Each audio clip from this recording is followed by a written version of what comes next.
Welcome to The Explainer. Today, we're going to talk about how to unlock the real value of a property.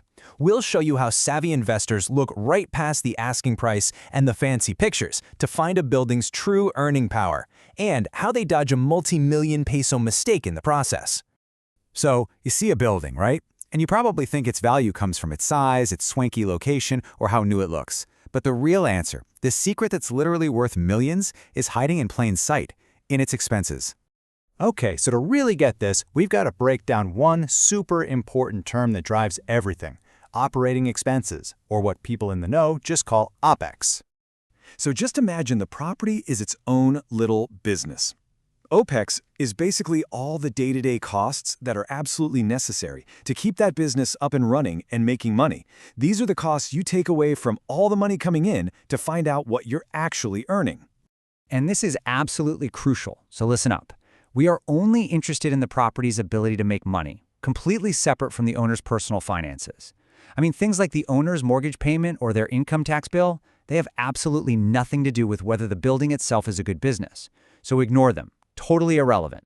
To get a true picture of a property's financial health, appraisers and smart investors don't just look at a big, messy pile of costs. Nope, they sort everything into 3 different buckets. It makes things way clearer. Okay, first up, you've got your fixed expenses. Think of these as the bills you have to pay come hell or high water. They really don't change much whether the building is packed with tenants or totally empty. All right, bucket number 2, variable expenses. And just like the name suggests, these, well, they bounce around depending on what's happening at the property. The more people you have in there, the more you're going to spend on stuff like electricity for the hallways, cleaning services, and general upkeep. Makes sense, right? But here's the thing. This third bucket, it's the one almost everyone forgets. Even some people who should know better. And ignoring this one is a classic multi-million peso mistake. It's the hidden cost that can absolutely sink what looks like a great investment. So we're not talking about petty cash for a leaky faucet here. This is a carefully calculated fund for the big-ticket items that you know are slowly dying. We're talking about the big stuff, the roof that's getting older every year, the elevators that are getting a little creaky, the whole air conditioning system. And you've really got to understand the difference here. A repair is reactive. You're patching a leak today. A capital expenditure is the massive check you have to write when that roof finally fails completely. The replacement reserve is different. It's proactive. It's the smart financial plan you make every single year before everything falls apart. It's the allowance, not the payout. And this quote right here, it just nails it. This is why this whole concept is so important. A smart investor knows, they always know, that what looks like a great profit today could vanish in a puff of smoke tomorrow if a major system fails unexpectedly. Okay, so we have all these expense buckets. What do we do with them? Well, we can actually boil it all down to one powerful number that gives us a quick financial health check: the OPEX ratio. In plain English, this ratio tells you exactly what percentage of your property's income gets eaten up by all those operating costs. It's like a financial snapshot in a single number.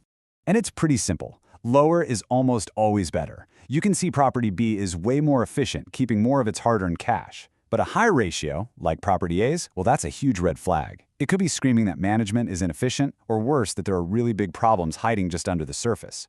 But hold on. There's no single magic number here. Context is everything.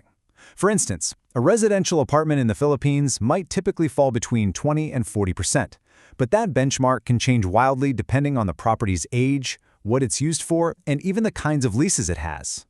All right, theory is great, but let's see what this looks like with real money on the line. I'm going to walk you through a quick example to show you just how high the stakes really are when you get this wrong. Okay, so picture a property. After you account for any empty units, it's bringing in a solid 5 million pesos a year in what we call effective gross income.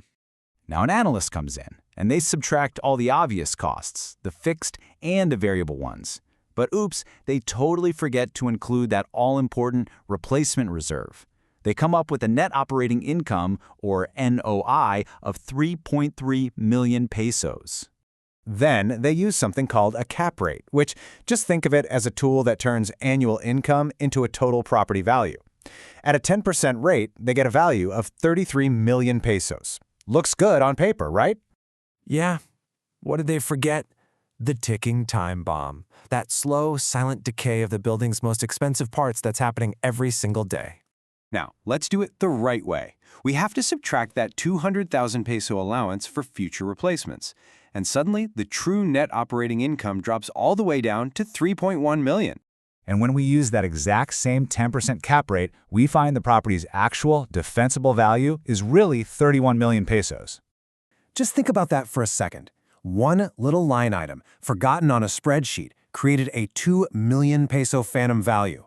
It's a massive, expensive mistake, born from a tiny oversight. And that 2 million peso gap, that's exactly why this stuff matters so much. Understanding operating expenses isn't just accounting homework, it's about foresight.